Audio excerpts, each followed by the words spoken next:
Chance दे दो हर एक को। एक जिसको फांसी की सजा होती है उसको भी एक चांस मिलता है ना कि भाई अंतिम इच्छा बता दे। तो हमने भी अपनी अंतिम इच्छा बताई कि ये मई का महीना चल रहा है 2012। 6-7 महीने इस 2012 में बचे हैं। इन 7 महीने के अंदर मैं मुंबई जाता हूँ। अगर कुछ काम बन गया तो बहुत बढ़िया, और अगर नहीं बनता तो कसम खाता हूं मैं सबके सामने पूरे परिवार के, मैं मुंबई की तरफ पैर करके भी नहीं सोऊंगा। 15 दिन में काम मिल गया, 12 दिन का काम मिल गया लगातार, तो मतलब हो जाएगा, लगता है हो जाएगा। फिर उसके बाद क्या होता है ना कि आप एक से दूसरा, दूसरे से तीसरा, तीसरे से चौथा, तो लोग मिलते गए और वही वाली बात है, कारवा बनता है कुछ। हर सेट पे जाओ तो आपको नए लोग मिलते हैं, वो बताते हैं उससे मिल लो।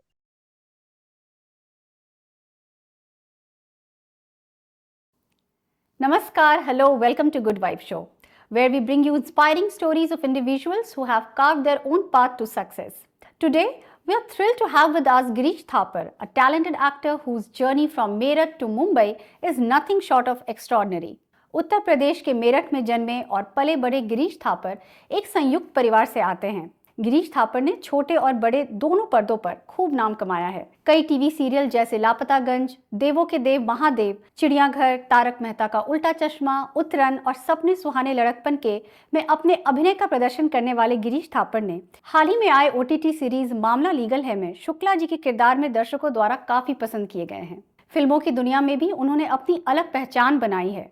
फिल्में जैसे कि रेस 3, लीला एक पहेली, poster boys, Housefull 4, Bunty Babli part 2 and Bharat भाग्य विधाता जैसी कई फिल्मों में उन्होंने खूब नाम कमाया है। टीवी सीरियल और फिल्मों के अलावा गिरीश जी टीवी कमर्शियल्स की दुनिया में भी एक जाना पहचाना चेहरा रहे हैं। His dedication to his craft and his ability to captivate audience has made him a beloved figure in the entertainment industry. Join us as we delve into the life and career of Girish Thapar and discover the passion and resilience that has defined his journey. नमस्ते गिरीश जी, बहुत बहुत स्वागत है आपका good vibe show में। सबसे पहले गिरीश जी मेरठ से शुरुआत करते हैं। एक्टिंग में आपकी रुचि कैसे शुरू हुई? सबसे पहले तो मैं वंदना जी आपका भी आभार व्यक्त करता हूँ, और गुड वाइफ शो का के सभी दर्शकों को अपनी ओर से बहुत बहुत शुभकामनाएं, बहुत बहुत बधाइयां देता हूँ।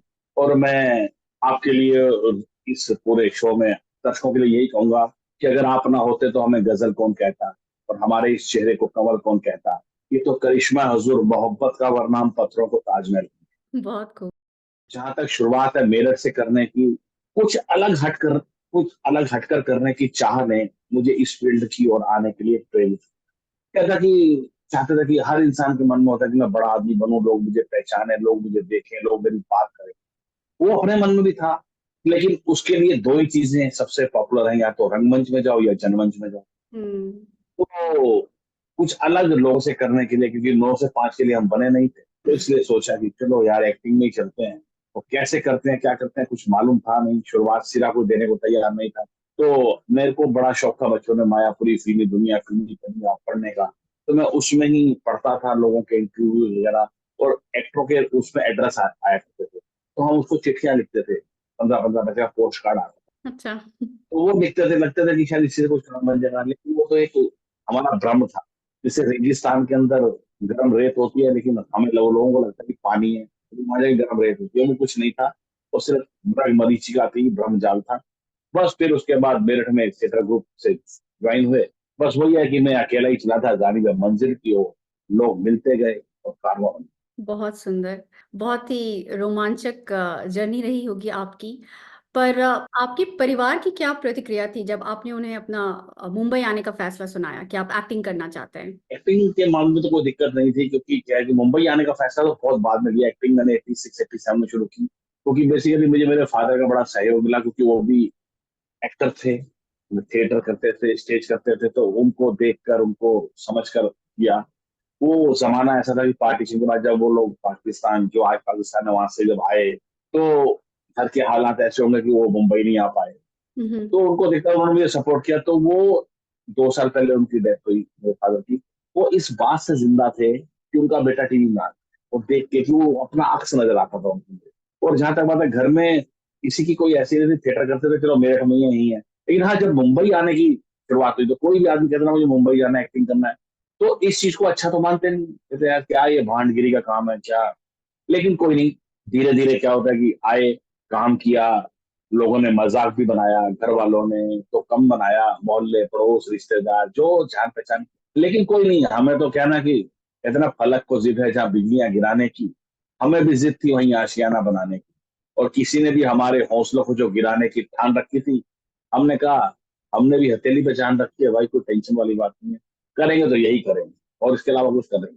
तो फिर आ गए मुंबई, 97 में आए, थोड़ा बहुत काम किया, मन नहीं लगा, कुछ ऐसे हालात बने, वापस मुंबई से जाना पड़ा। उसके बाद 12 साल नौकरी की, वहां भी दिल नहीं लगा, क्योंकि क्या ना कि आना तो यही था। तो फिर वो नौकरी को छोड़ के हमने कहा चलो यार एक बार फिर दूसरी पारी खेलने मुंबई आते हैं। हम्म।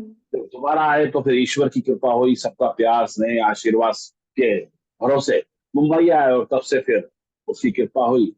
इतना कि इतना दिया उस सरकार ने हमको, हमारी तो कोई औकात नहीं, ये तो करम है ऊपर वाले का, वरना हमने तो ऐसी कोई बात। अरे वाह, आपका शायराना अंदाज तो बहुत अच्छा लग रहा है गिरीश जी।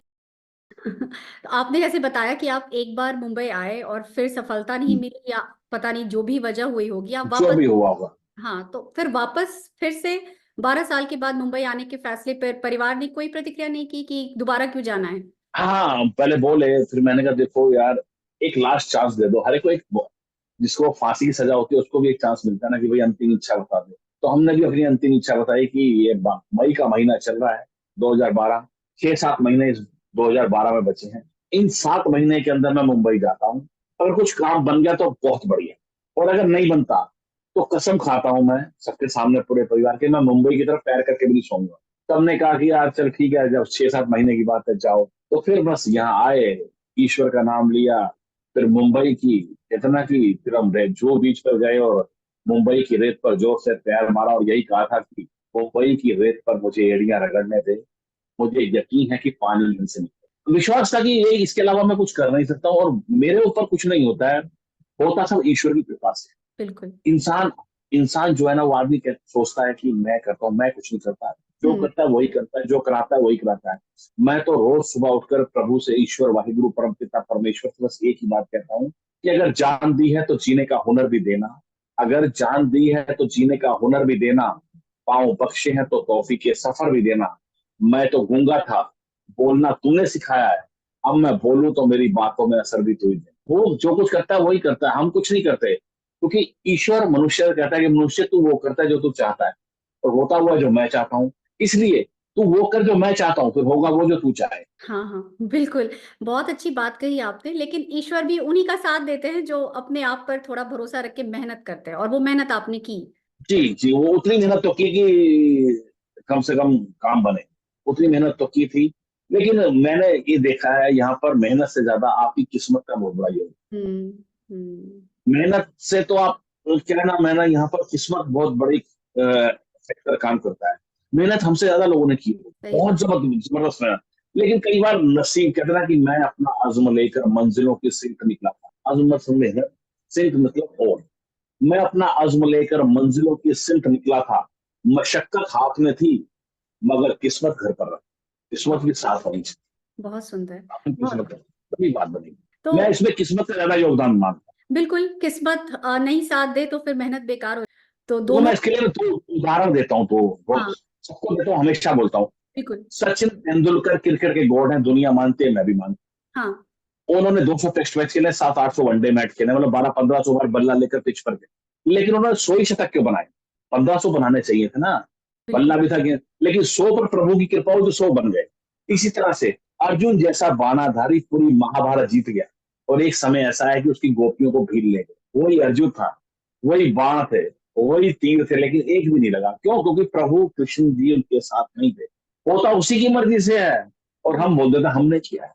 बिल्कुल बिल्कुल। भगवान की मर्जी के बिना तो कहते हैं ना, एक पत्ता तो भी एक नहीं। पत्ता भी नहीं हिलता, मेरा ऐसा मानना है, मेरा व्यक्तित्व उससे ऐसा मानना है। हमारी मेहनत जो है सब बेकार हो जाती है अगर उसकी कृपा नहीं। बिल्कुल सही, बिल्कुल सही।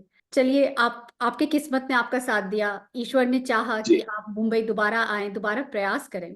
तो आपको आपका पहला ब्रेक कैसे मिला, आपका पहला सीरियल? पहला सीरियल ऐसा क्या था कि पहले थोड़ा बहुत काम मैंने किया ही हुआ था, यहाँ पर कुछ लोग जानते थे, और हमारे मेरठ से कुछ लोग यहाँ पर पहले आए हुए थे, थोड़े स्टेब्लिश थे, जिनमें मेरे बड़े भाई साहब मुकुल नाग साहब, जो कि जिन्होंने साईं बाबा का रोल किया है। उसके अलावा डॉक्टर वेद थापर, जिन्होंने राजा रेंचो में काम किया है। उसके अलावा संजीव शर्मा, और काफी लोग थे। तो क्या होता है ना कि कोई यहाँ पर सिर्फ आपको रास्ता दिखा दे, मेहनत तो आपको खुद ही करनी पड़ेगी। कोई किसी को काम नहीं दिला सकता, लेकिन रास्ता बता देना और सही रास्ता बता दे तो आप उस रास्ते पर चलोगे, तो आपको मेहनत कम करनी पड़ेगी। तो ये लोग थे, हम लोग इनसे मिले, इन्होंने बताया ऐसे कर लो, ये कर लो, ये ऐसे ऐसे करो। तो वो आए। आने के बाद, या दोबारा आने के बाद फिर क्या हुआ कि ये भी इंसिडेंट ही था कि मैं मेरठ में था, तो एक शो बनना था हमें बजरंगी करके, उसका शूट अलीगढ़ में होना था। तो मुझे किसने बोला कि तुम अलीगढ़ आओ, एक दिन का शूट है, कर लेना। मैं वो करने गया, तो वहां की जो क्रिएटिव हेड थी, उन्होंने बोला कभी मुंबई आओ तो मुझसे मिलना। तो फिर मौका वही अप्रैल में लगा, 2020-12 की बात है। मुंबई आए, फिर उस क्रिएटिव हेड से मिले। उन्होंने मुझे, जानती थी मेरे काम को, देखा था। तो एक सीरियल आता सपनों के भंवर में, उसमें एक करेक्टर मुझे दिया। मेरे को 10-12 दिन बाद ही काम मिल गया था। सपनों के भंवर में एक शो आता था, लाइफ ओके। वो मैंने 12-15 दिन काम किया, तो मैंने देखा यार, वो हो 15 दिन में काम मिल गया, 12 दिन का काम मिल गया लगातार, तो मतलब हो जाएगा, लगता है हो जाएगा। फिर उसके बाद क्या होता है ना कि आप एक से दूसरा, दूसरे से तीसरा, तीसरे चौथा, तो लोग मिलते गए, और वही वाली बात है, कारवा बनता है कुछ। हर सेट पे जाओ तो आपको नए लोग मिलते हैं, वो बताते हैं उससे मिल लो, उसके बाद जाओ तो वो मिल लो। तो वो सपनों के भंवर से करने के बाद फिर मैंने बहुत शो किए, कोऑर्डिनेटर्स के थ्रू किए। उन्होंने मुझे काम दिया जिसमें महादेव था, लापतागंज, चिड़ियाघर, सावधान इंडिया। कोई ऐसा शो बचा नहीं था उस दौरान जो मैंने ना किया हो। उसके बाद फिर धीरे धीरे फिल्म की हैं, बहुत सारी फिल्में की, जिसमें रेस 3, हाउसफुल 4, बंटी बम्बी पार्ट 2, और अभी इंडिया लॉकडाउन, रेड, भारत भाग्य भी था। उसके बाद कम से कम 150-200 कमर्शियल ऐड कर लिए, कुछ वेब सीरीज की हैं, जिसमें अभी लेटेस्ट मामला लीगल है, और Masaba Masaba, great wedding of मनीज, ताजा खबर, रेलवे मैन। तो मतलब कि फिर एक से दूसरा, दूसरे से तीसरा, तो मतलब ऐसे चलता ही रहा अपना सिलसिला। और सब ईश्वर की कृपा हुई, और मेरे मेरठ वालों का प्यार, स्नेह, आशीर्वाद मुझे मिलता रहा। उन सबकी ब्लेसिंग्स की वजह से ये तो हुआ। उन सब ने मुझे बहुत प्यार, और यहाँ के लोगों ने भी, इस मुंबा देवी ने भी मुझको बहुत इज्जत, सम्मान, प्यार, आशीर्वाद सब कुछ दिया। और मुझे सभी लोगों का प्यार, आशीर्वाद मिला, इसलिए मैं काम सो गिरीश जी, आप यहाँ मुंबई में अकेले रहते हैं और मैं जहाँ तक जी जानती हूँ आपका पूरा परिवार मेरठ में है। आपका जी संयुक्त परिवार है, तो आपको यहाँ बिना परिवार के कोई किन्हीं चुनौतियों का सामना करना पड़ता है? जी नहीं, वो तो खैर बिल्कुल, परिवार तो परिवार ही होता है। कहते हैं ना कि भूली बिसरी यादों की सारी बातें तड़पाती हैं, दिल की सुर्ख दीवारों पे बस यादें ही रह जाती हैं, बाकी सब सपने होते हैं, अपने ही सिर्फ अपने होते हैं, बात सच है। लेकिन क्या होता है ना कि अगर आपको कुछ पाना है तो कुछ खोना भी हम्म। पड़ेगा, इसलिए हम हंसते रहते हैं। और डॉक्टर बशीर बद्र साहब का एक शेर है ना कि होठों पे हंसी देखी, अंदर नहीं देखा, और किसी ने भी हमारे गम का समंदर नहीं देखा। ये फूल हमें कोई विरासत में थोड़ी मिले हैं, किसी ने हमारा कांटों भरा बिस्तर। तो परिवार की याद आती है, लेकिन महीने 2 महीने में घर चले जाते हैं। लेकिन आजकल तो जमाना बड़ा अच्छा हो गया कि वीडियो कॉल हो जाती है, हाँ। कॉल हो जाती है, बात करते हैं। वो टाइम ऐसा था 97 में, तो हम लोग पीसीओ पर इंतजार करते थे, तब रात के 11 बजे, तब जाके फोन करें घर पे जाकर, रात 11 बजने के बाद का इंतजार करते थे। अब हम्म। तो सब कुछ इजी हो गया है, पूरी दुनिया मुट्ठी में हो गई है, इसे बोल। बिल्कुल सही। अब आज के जमाने में तो बहुत आसान है किसी के साथ भी वीडियो कॉल। बहुत बहुत बहुत इजी हो गया है। और अभी स्ट्रगल भी इजी हो गया है, आसान हो गया है, आप घर बैठ के ऑडिशन दे सकते हो। वो टाइम पे तो हमें ऑफिस टू ऑफिस जाके अपनी हार्ड कापियां दे करानी पड़ती थी, और 5 रुपए की एक हार्ड कॉपी बनती थी, और उससे 5 कॉपी निकाल दी तो बता 25 रुपए का नुकसान तो आज हुई। उस जमाने में 500-500, 1000-1000 रुपए की हम हार्ड कापियां बनवाते थे। अब तो 1 रुपए के बायोडाटा में आपका फोटो पहुंच जाती है, आपका ऑडिशन पहुंच जाता है। अब तो सस्ता भी हो गया है, इजी भी हो गया। आपको गूगल पे, यूट्यूब पे ढूंढ लो कहाँ कास्टिंग डायरेक्टर है, कहाँ पे प्रोडक्शन होता है। वो जमाने में तो गली गली जाकर, ऑफिस टू ऑफिस जाके धक्के खाने, हमने वो भी दौड़ दे। बिल्कुल, अब तो काफी बदलाव आ गया है सब कुछ। बहुत बदलाव आ गया, सब कुछ, हर चीज में बदलाव आ गया। हम्म। तो अभिनय के बारे में इतना तो पता चलता है गिरीश जी कि आप बहुत ज्यादा पैशनेट हैं एक्टिंग को लेकर। पर आप इस कला की प्रति इतना उत्साह, इतना लगाव कैसे बनाए रखते हैं? अभिनय के प्रति इतना प्यार। क्योंकि कहते हैं ना कि आप किसी भी काम को बड़ी शिद्दत, बड़ी ईमानदारी, बड़ी लगन से करेंगे ना, तो काम भी आपको उतनी इज्जत, उतना प्यार, उतना स्नेह देगा। कई बार ऐसा होता है कि हम लोग काम करते करते लगता है कि यार ये काम हमसे नहीं हो पा रहा, या एक्टिंग नहीं हो पा रही है। तो फिर एक ही ख्याल आता है कि यार अगर ये नहीं करेगा तो क्या करेगा, हम्म। इसके अलावा तुझे कुछ आता नहीं है। दुकान अपनी तो बंद करके आ चुका है, नौकरी तो छोड़ के आ चुका है, अब तो तुझे यही करना है। तो बस फिर वो डर कि यार इसके अलावा क्या करूंगा, तो फिर वो पागलपन हो जाता है कि नहीं यार अब यही करना है। जिद, पागलपन, फायर, आग, ये आपको जुनून दिखाना पड़ेगा अगर आपको कुछ करना है। कहना कुछ पाना है तो कुछ खोना तो पड़ता है। तो ये सब पाने के लिए कि यार बस, और जिस दिन करने के बाद हम लोग बाहर निकलते हैं, लोग हमें बोलते हैं कि आपको वहां देखा, यहाँ देखा, ये अच्छा था या बुरा था, तो ना सारी थकान दूर हो जाती है, सारी मेहनत में मतलब लगता ही नहीं कि हमने मेहनत की, लगता है बहुत आराम से स्मूथ हम काम कर रहे हैं। लोगों का जो प्यार मिलता है ना, उसकी कोई कीमत नहीं है, उसको हम अदा भी नहीं कर सकते। हम लाख लाख शुक्रगुजार हैं अपने चाहने वालों के, अपने दोस्तों के, अपने शहर के, इस पूरे देश के, पूरे प्रदेश के, कि जो मुझे हमें इतना प्यार, इतनी इज्जत, इतना स्नेह, इतना सम्मान दे। बहुत सुंदर। और ये कलाकार को ही मिल सकती है ये सब चीज। ट्रेन में जाते हैं, टिकट नहीं हो, मतलब टिकट अगर हमारी रिजर्वेशन नहीं है, पता चल गया आर्टिस्ट है तो बेचारा अपनी सीट लोग हमें दे, हम अपना खाना खिला देते हैं। मंदिर में कहीं जाओ, किसी बड़े मंदिर में पंडित जी पहचान गए तो बेचारे बढ़िया से दर्शन करा देते हैं। ये किसे मिलता है ये सब चीजें? एक कलाकार को मिलती है। और ये मैं ऊपर वाले का, ईश्वर का बड़ा शुक्रगुजार हूँ कि उसने हमें इस कला से बख्शा। माँ सरस्वती की कृपा हम पर हुई और हमें ये सब मिल रहा है। बहुत खूब। कलाकार को तो सच में सभी बहुत प्यार करते हैं। बहुत प्यार करते हैं, इसमें कोई शक बिल्कुल, कोई शक नहीं इसमें। तो गिरीश जी, अभिनय के अलावा आपके और भी कोई शौक है? नहीं। कोविड के बाद से जब से मुंबई आया तो मुझे चाय बनानी भी नहीं आती थी। आज मैं बहुत अच्छा, ऐसा लोग बोलते हैं कि मैं बहुत अच्छा खाना बना लेता हूँ, मुझे खाना बनाना बहुत अच्छा होता है। और उसके बाद मेजबानी करना, आए और मेरे हाथ का खाना खाएं, लोग बोले यार बहुत अच्छा बनाया है। मुझे गाना गाना पंजाबी फिल्म बहुत अच्छे लगते हैं, अच्छा। अपना डांस बहुत अच्छा लगता है, और सुनना बहुत अच्छा लगता है। कोई हम्म। बोलता है मुझे उसका सुनना, उसमें से मैं कुछ ना कुछ निकाल लेता हूँ, ये मुझे आगे बोलना है, जाके अच्छा। सुनना मुझे अच्छा अच्छा। इंस्टाग्राम पे भी हम आपके काफी रील्स देखते हैं जिसमें आप पंजाबी लगता गानों में थिरकते हुए, झूमते हुए नजर है। आते हैं। हाँ, तो कोई पंजाबी सिंगर जो आपके फेवरेट हो, कोई मनपसंद पंजाबी सिंगर? एक ही है और बहुत जबरदस्त सिंगर हैं। मैं मतलब कि उनको फॉलो करता हूँ, वो मैंने उनको अपना गुरु माना है। जैसे गुरु द्रोणा, हाँ। एकलव्य ने द्रोणाचार्य की मूर्ति लगाकर जो कुछ सीखा था ना, मैंने भी, बाबा गुरदास मान साहब है, पंजाब के सिंगर है, और अगर आज हिंदी बेल्ट में लोग पंजाबी बोलते हैं ना, तो मैं सारा श्रेय उन्हीं को देता हूँ कि उनका ही योगदान है। और सन 1980 में 31 दिसंबर 1980 को उन्होंने पहला गाना गाया था टीवी पर, दिल दा मामला है। आज लगभग 44 ईयर्स बाद, क्या जबरदस्त उनके पास एनर्जी है, ईश्वर की उन पर कृपा है, आज भी स्टेज पर खड़े हो जाते हैं, आज भी तो स्टेज में आग लगा देते हैं। और बिल्कुल। 2 ढाई घंटे गाना, इतनी एनर्जी से गाना, मतलब उनके लिए जब कहते हैं ना कि जब किसी की पढ़ाई में शब्द खत्म हो जाता है ना, तो बस वो, मेरे पास शब्द नहीं है उनके लिए, मैं आज भी ऐसे नमन करता हूँ।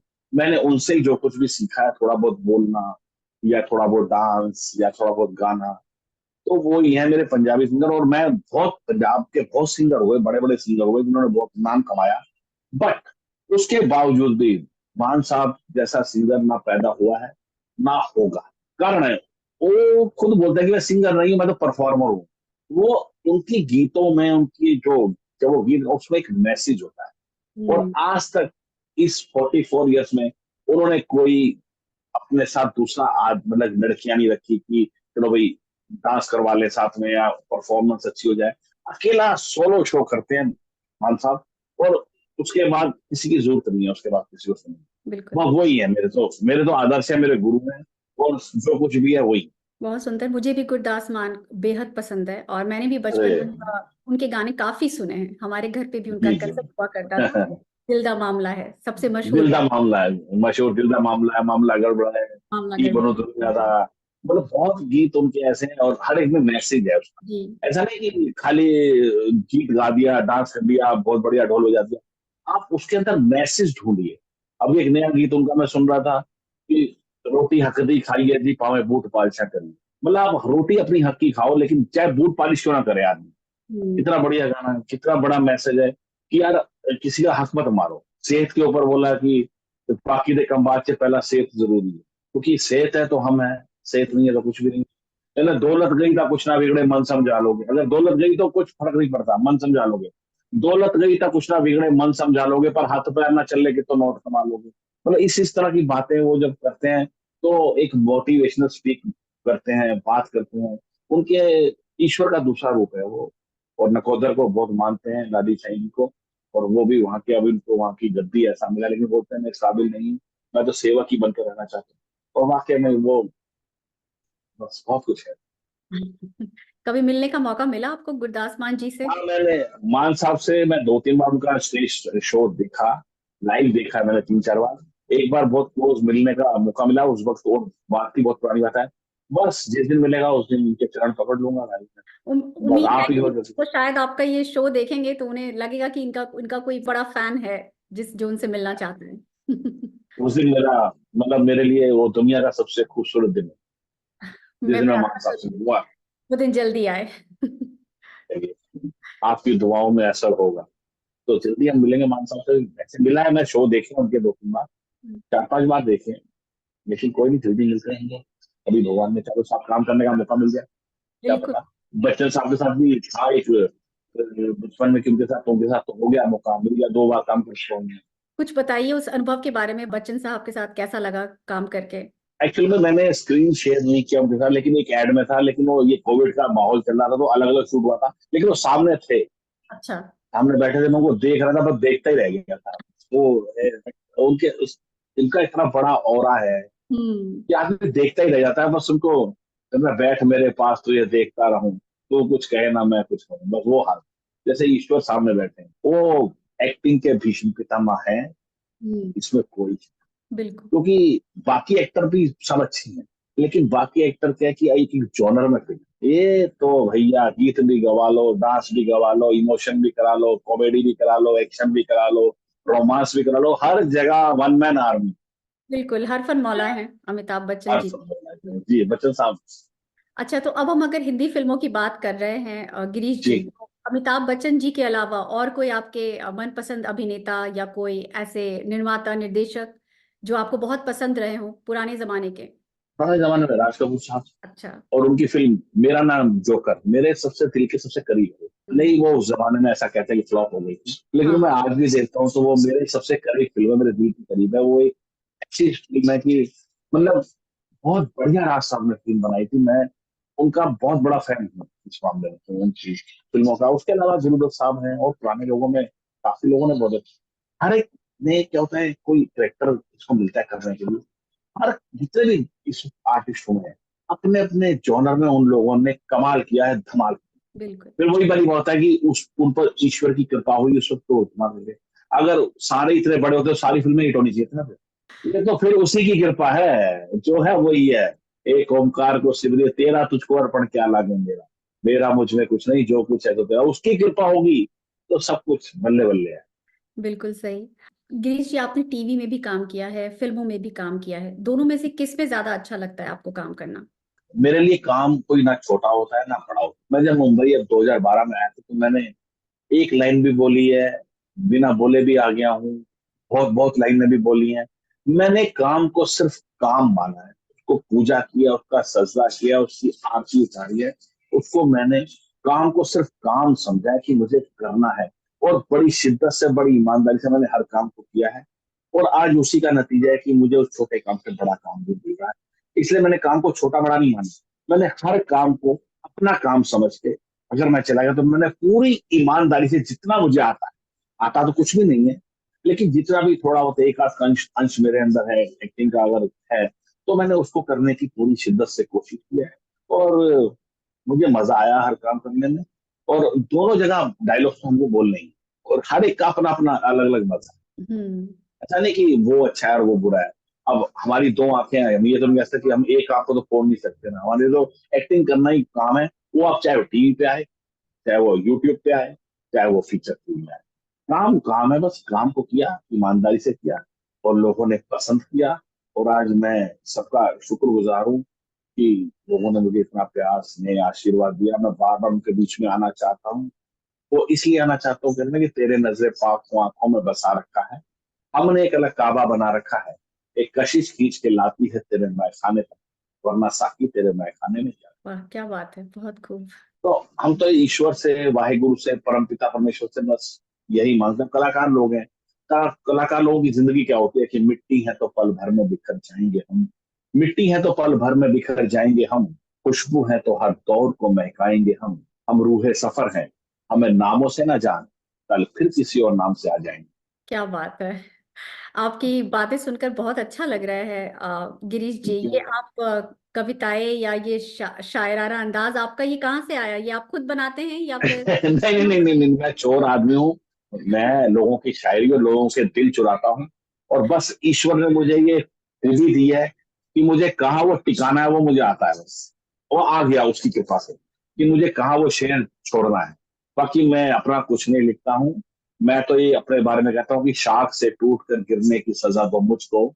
मैं एक पत्ता ही तो हूँ, क्यों ना हवा दो मुझको।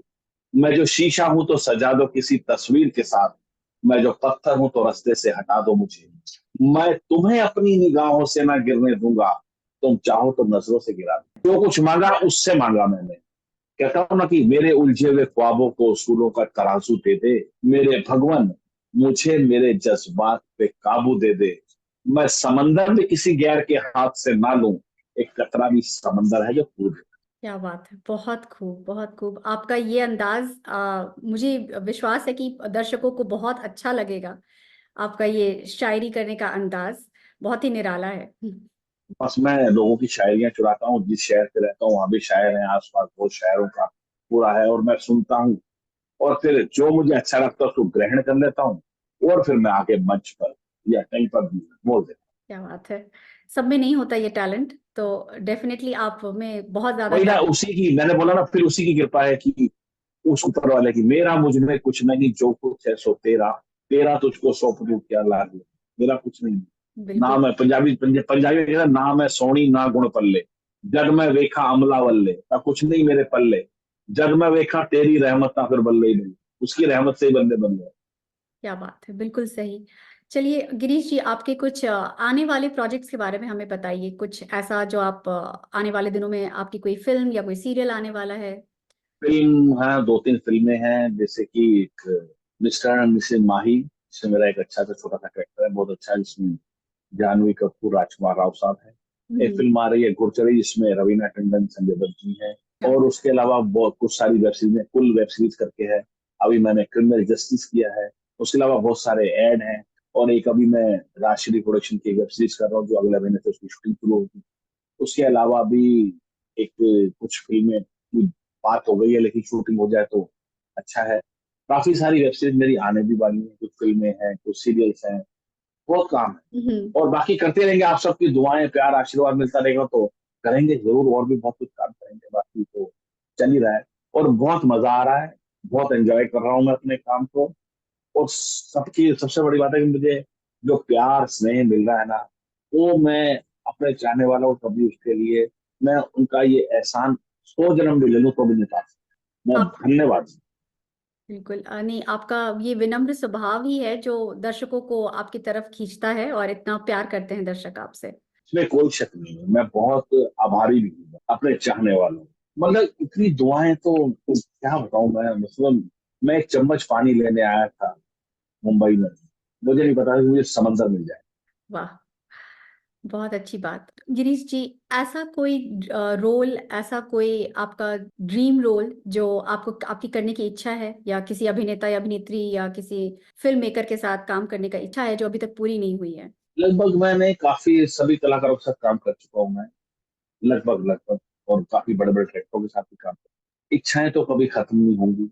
ये मिल जाए तो वो मिल जाए, उसके बाद वो और मिल जाए।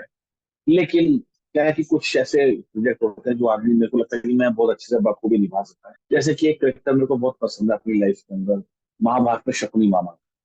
वो मुझे बहुत अच्छा लगता है। और दूसरा, एक कभी मौका लगा तो हिजड़े का रोल करने का मेरा बड़ा मुझे मन से कि यार ये उनको मैं देखना चाहता हूँ कि यार वो कैसे जीते।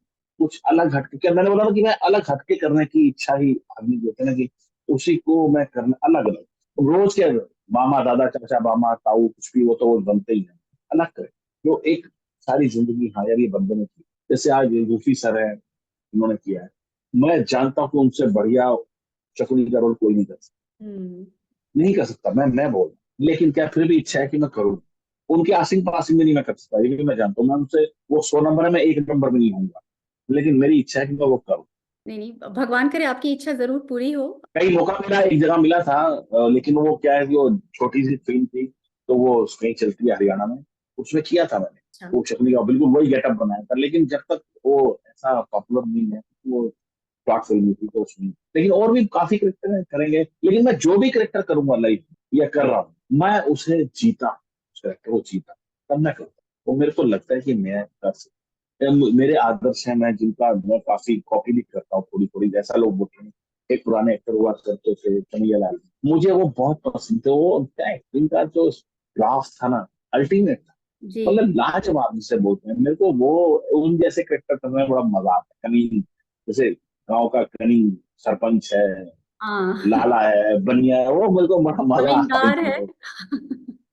है। तो है वो कुछ चीजें यहाँ। हैं। जी जी जी। या मुझे भी पुरानी फिल्मों का बहुत शौक है, और कन्हैया लाल जी बहुत पसंद है मुझे, उनका वो अभिनय। मुझे बहुत पसंद, उनका अभिनय लाजवाब। जी जी ओम बिल्कुल। प्रकाश साहब थे, अपने कॉमेडियन में ओम प्रकाश साहब जी, हम्म, वो बहुत लाजवाब एक्टिंग करते थे। मतलब बहुत करेक्ट, हर एक ने अपने अपने जॉनर में बहुत लाजवाब था, बात नहीं है। जी। जो आज भी देखते हैं तो हम हंस पड़ते हैं उनको देखकर, चेहरा देख के हंसी आ जाती है। केशव मुखर्जी साहब का चेहरा देख के हंसी आ जाएगी। आई एस जौहर साहब, कभी आपने उनको सुना होगा, आई एस जौहर साहब बहुत अच्छा, उनके कॉमेडी का जो टाइमिंग था लाजवाब है। और आज के टाइम पर मैं सच बोल रहा हूँ, मैं कॉमेडी में सबसे ज्यादा मानता था जिनको, कि उससे बढ़िया कॉमेडी शायद मैं तो नहीं करता हुआ इस पूरे पाकिस्तान के, उमर शरीफ साहब। मैंने उनको बहुत देखा है, उनके बहुत प्ले देखे। लेकिन आज के दौर में अगर कॉमेडी में जिसे बोलते हैं, जैसे कॉमेडी में बाप है कृष्णा अभिषेक, अच्छा। मतलब कि मतलब मैं उनको उमर शरीफ के टक्कर में रखता हूँ आज। क्या बात है। उमर शरीफ जो कृष्णा अभिषेक, जो मैं देखता हूँ उसको कितने अलग अलग डिफरेंट कैरेक्टर करना, मिमिक्री करना, वो मतलब वो लाजवाब कर कॉमेडी में तो, मतलब उसके आसपास नहीं है कोई अभी फिलहाल। क्या बात है, कुछ भी रोल करवा लो मेरी उनसे। मेरी नजर में, मेरी नजर हो सकता है लोगों के अलग, हर एक को अलग अलग ख्याल आते हैं, हर एक की अपनी अपनी बातें, लेकिन मेरी नजर में कृष्णा अभिषेक से बढ़िया आज के डेट में कॉमेडियन नहीं। चलिए, इसी के साथ गिरीश जी, मैं आपसे कुछ रैपिड फायर सवाल पूछना चाहूंगी, अगर आप जी इजाजत दे तो।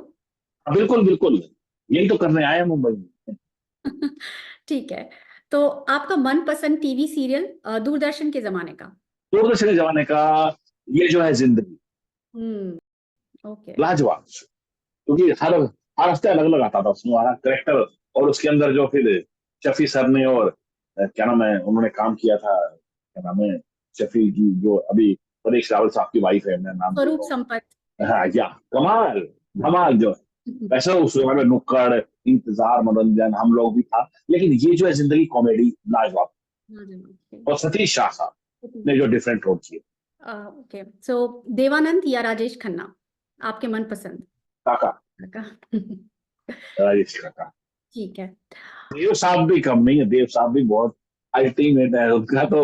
उनका जो जिंदगी जीने का अंदाज है ना, आज भी लोग कहते हैं कि जिंदगी कितनी खूबसूरत जो देव साहब ने जी है, उस जैसी जिंदगी कोई नहीं जी सकती, ये भी मैं कहता जी। मेरठ की चाट या मुंबई का वड़ा पाव। हूँ।